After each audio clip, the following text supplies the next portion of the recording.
In the autumn of 1274, the seas around Japan churned with a sight that had never before graced these waters. Hundreds upon hundreds of ships stretched across the horizon, their dark sails blotting out the morning sun like storm clouds gathering for war. At the head of this armada flew the banners of the most powerful empire the world had ever known, the Mongol Empire of Kublai Khan. These were not mere raiders or pirates seeking quick plunder. This was conquest incarnate, a military machine that had already devoured China, Korea, and half the known world, now setting its hungry gaze upon the island kingdom of Japan. But something extraordinary was about to happen, something that would shatter the myth of Mongol invincibility and forge a legend that would echo through 8 centuries of history. This is the story of how a seemingly unstoppable force met not just immovable resistance, but the very wrath of nature itself. 2 massive invasions, 7 years apart, each larger and more determined than the last, would crash against Japanese shores like waves against stone. Yet when the storms cleared and the smoke settled, it would be the Mongols limping home in defeat, their dreams of empire broken on the beaches of Kyushu. The stage was set for one of history's most dramatic confrontations between East and West, between the largest land empire ever assembled and a collection of warrior islands that refused to bow. What followed would change both civilizations forever, creating legends of divine winds and samurai valor that continue to captivate us today. This is not just the tale of military campaigns and tactical brilliance. This is the story of how geography, weather, culture, and sheer human determination combined to halt the Mongol war machine at the edge of the world. To understand the magnitude of what was about to unfold, we must first grasp the sheer scope of Mongol ambition in the 13th century. Kublai Khan was not merely another conqueror seeking glory. He was the grandson of Genghis Khan, inheritor of the largest contiguous empire in human history. From the steppes of Mongolia to the rice fields of southern China, from the mountains of Tibet to the Korean peninsula, the Mongol banner flew supreme. Every kingdom that had dared resist had been crushed.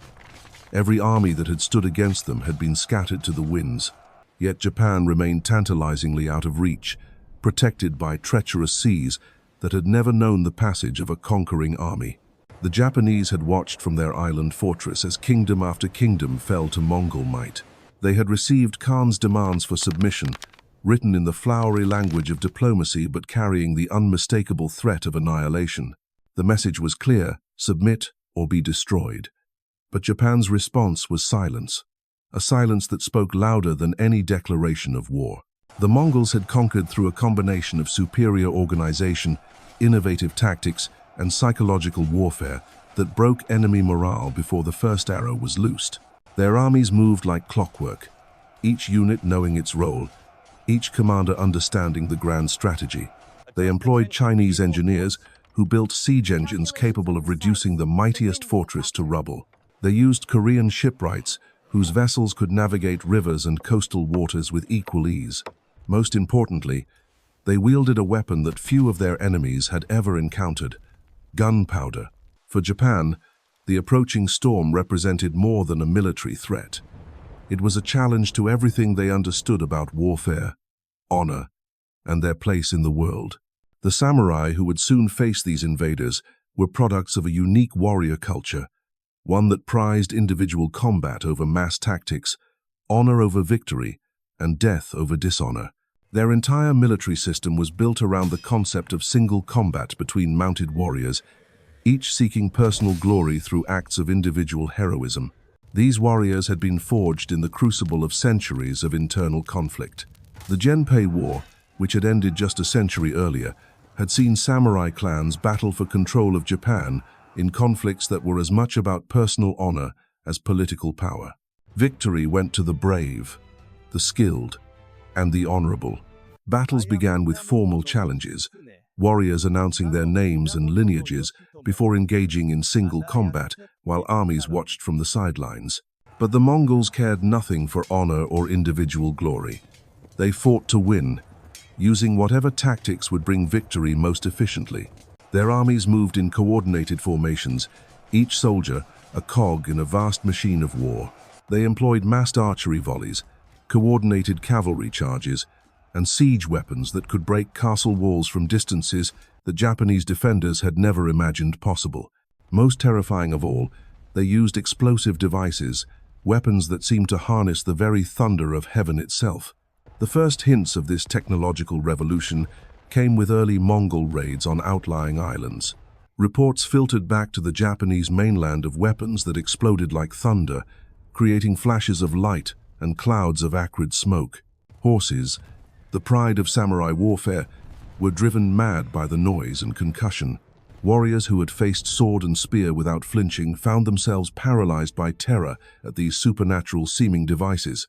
As the first Mongol fleet approached Japanese waters in 1274, it carried with it not just soldiers and supplies, but an entirely different conception of warfare. The invasion force numbered somewhere between 30 and 40,000 men, a vast army by the standards of the time. But numbers alone do not tell the full story. These were not the undisciplined hordes of barbarian stereotype, but professional soldiers drawn from across the Mongol Empire. Chinese engineers operated the siege engines and explosive devices. Korean sailors navigated the ships through treacherous coastal waters.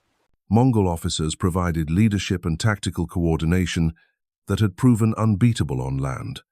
The fleet itself was a marvel of medieval logistics.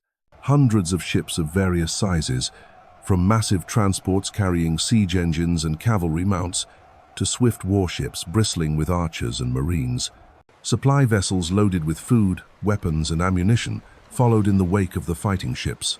This was not a raid or a quick strike, but a full-scale invasion designed to conquer and hold Japanese territory. Yet for all their preparation and overwhelming advantages, the Mongols were about to discover that Japan would not be another China or Korea. The samurai waiting on the beaches of Kyushu were ready to fight with a desperation born of defending their homeland. Behind them lay not just their lord's domain, but their families, their ancestors' graves, and everything that gave their lives meaning. They might be outnumbered, outgunned, and facing tactics they had never encountered, but they possessed something that no amount of military superiority could easily overcome: the absolute determination of men fighting for their very existence. The collision between these two military cultures would produce some of the most dramatic battles in medieval history. Mongol discipline and technology would clash with samurai courage and adaptability. The narrow beaches and difficult terrain of Japan would neutralize many Mongol advantages while favoring defenders who knew every hill and stream. And looming over everything would be the unpredictable power of nature itself, the typhoons that would earn the name KAMIKAZE, divine wind, and become legend. The invasion began with methodical precision that had become the hallmark of Mongol warfare. First came the outlying islands of Tsushima and Iki, stepping stones that would secure the sea lanes and provide bases for the final assault on Kyushu itself. The defenders of these remote outposts knew they were doomed, yet they fought with the ferocity of cornered wolves, buying precious time with their blood, while messengers raced across the waters to warn the mainland of what was coming. On Tsushima, the local garrison was overwhelmed within hours, but not before they had demonstrated the terrible cost the invaders would pay for every inch of Japanese soil. The Mongol commanders, accustomed to enemies who fled or surrendered when faced with superior numbers, found themselves dealing with defenders who fought to the last man, who preferred death to dishonor, and who turned every building into a fortress and every street into a killing ground. The psychological impact of these early encounters worked both ways. Japanese messengers brought terrifying reports of the enemy's capabilities. They spoke of weapons that roared like dragons and spat fire, of arrows that flew in clouds so thick they darkened the sky, of warriors who fought in perfect coordination as if controlled by a single mind. But they also carried word of something else, something that gave hope to the defenders preparing for the main assault. The invaders, for all their fearsome reputation, could bleed and die like any other men. When the main Mongol fleet finally appeared off the coast of Hakata Bay in November 1274, it presented a sight that none of the Japanese defenders would ever forget. Ship after ship stretched beyond the horizon, their masts forming a forest of wood and canvas that seemed to cover the entire sea. The sound of their approach, the creaking of timber, the splash of countless oars, and the shouts of men in foreign tongues carried across the water like the growl of some vast sea monster preparing to devour the land. The samurai who gathered on the beaches to meet them were a sight to behold in their own right. Clad in layers of lacquered armor that gleamed like beetle shells, mounted on horses bred for war, they carried weapons that had been passed down through generations of warriors. Their Yumi longbows, crafted with the precision of works of art, could send an arrow through armor at distances that amazed even experienced Mongol archers. Their swords, the legendary blades that would one day be known as katana, were razor-sharp instruments of death forged by master smiths who treated their craft as a sacred art.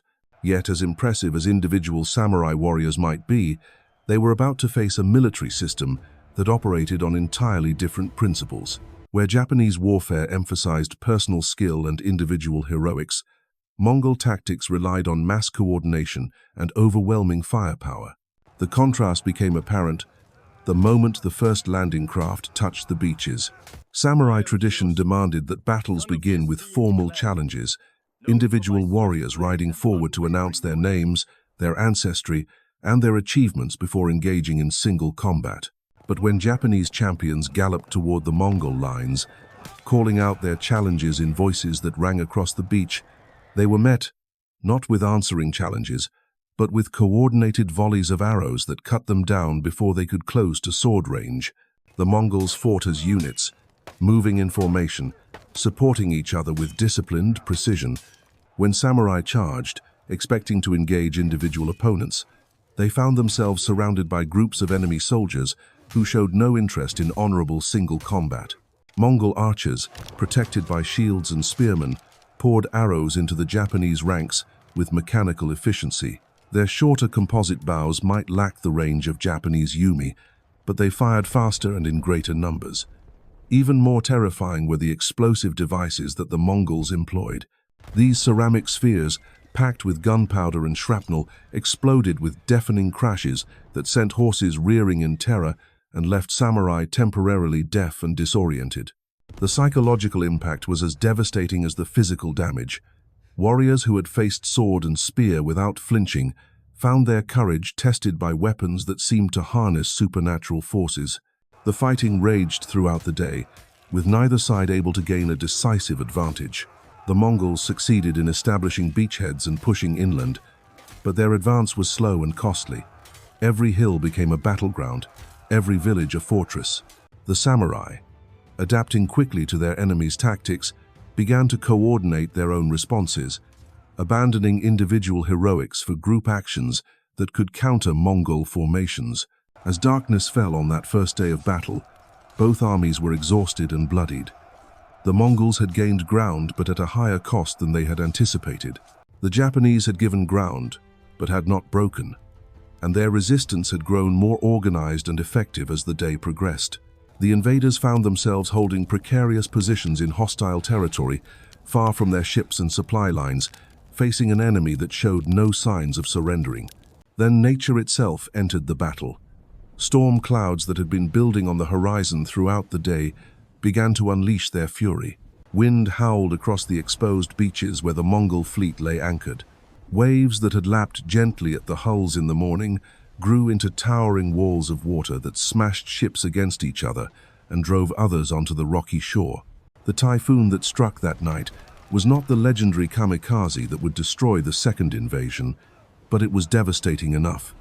Ships were wrecked, supplies lost, and men drowned in the churning waters. The Mongol commanders, faced with the prospect of being stranded in enemy territory with damaged ships and depleted supplies, made the decision to withdraw. The first invasion was over, but both sides knew it was merely a prelude to something far greater. As the battered remains of the Mongol fleet limped back across the sea, they left behind more than just the wreckage of ships and the bodies of the fallen. They had introduced Japan to a new kind of warfare, one that would force the samurai to evolve or perish. The lessons learned on the beaches of Hakata Bay would prove invaluable, for Kublai Khan was already planning his return, and next time he would come with forces that would dwarf the first invasion. The humiliation of retreat burned in Kublai Khan's mind like a brand. Never before had the Mongol war machine suffered such a setback. The great Khan, ruler of the largest empire in history, had been denied by a collection of islands and their stubborn warriors. But if the first invasion had been a test of Japanese resolve, the second would be a demonstration of Mongol fury unleashed without restraint. For 7 years, the machinery of empire ground into motion with a single purpose.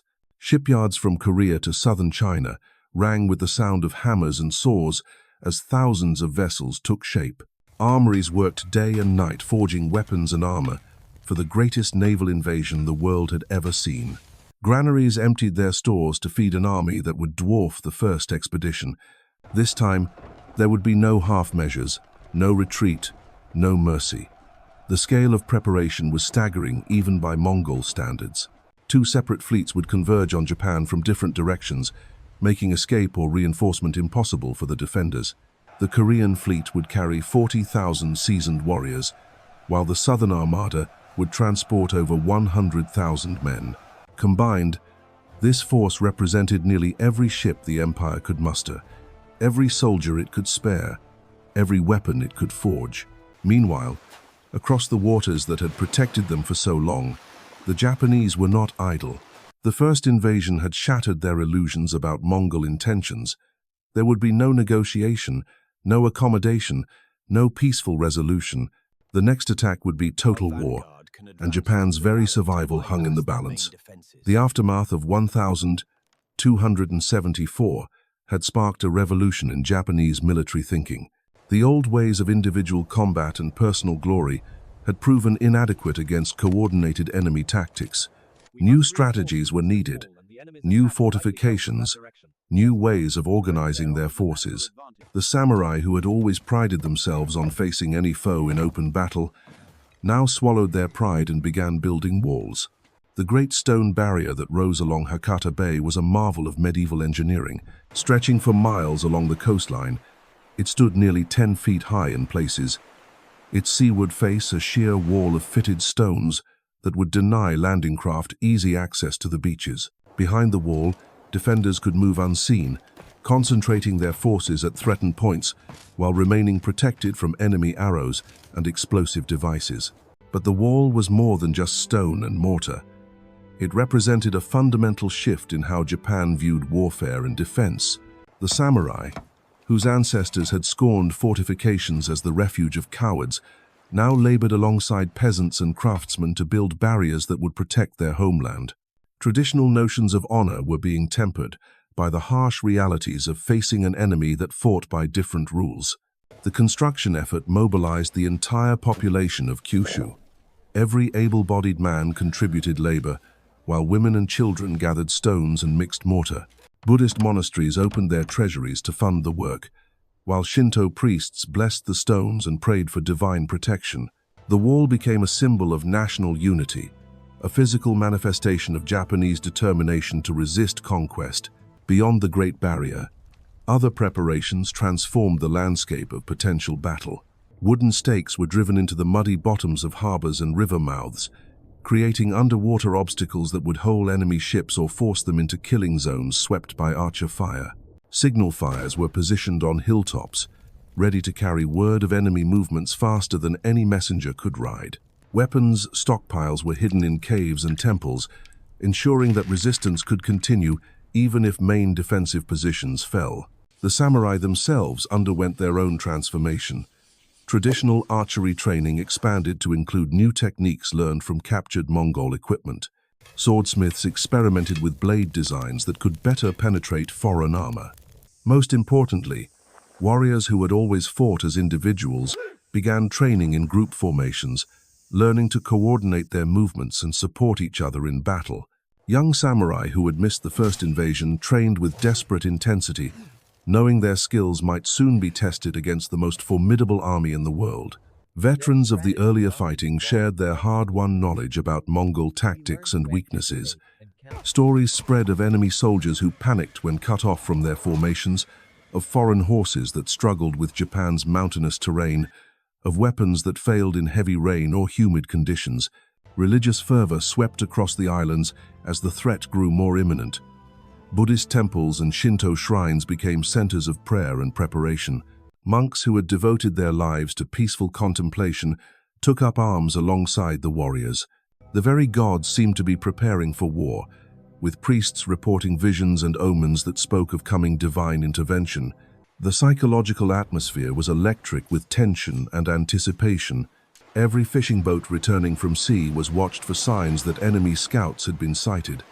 Every strange cloud formation was scrutinized for hints of approaching fleets. Children played war games with Mongol villains, while adults sharpened weapons and checked armor with obsessive care. As 1281 dawned, intelligence reports began filtering back from Korean merchants and Chinese refugees. Vast armadas were assembling, larger than anything previously imagined.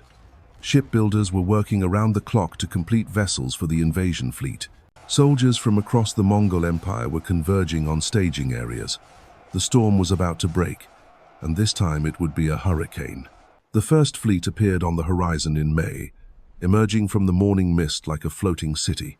Korean vessels packed with warriors and siege engines approached the familiar waters of Hakata Bay, but the defenders who awaited them were no longer the same men who had fought 7 years earlier.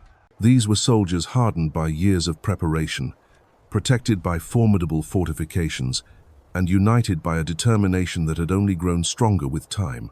The Mongol commanders surveyed the transformed coastline with growing unease. Where once they had faced scattered defenders on open beaches, now they confronted an unbroken wall of stone and timber, bristling with spear points and arrow slits. The easy landing sites of the first invasion had been transformed into killing grounds where their ships would be trapped against obstacles, while defenders rained death from protected positions. Probing attacks against the wall met with fierce resistance that cost far more than it gained. Japanese archers, shooting from covered positions, picked off landing parties with devastating accuracy.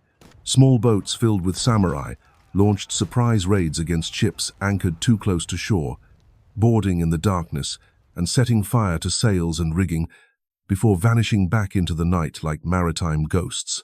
The stalemate stretched into weeks, then months. The Great Southern Fleet finally arrived in August, joining its Korean counterpart in the largest naval formation ever assembled for invasion. Over 4,000 ships crowded the waters off Kyushu, their crews and passengers numbering in the hundreds of thousands.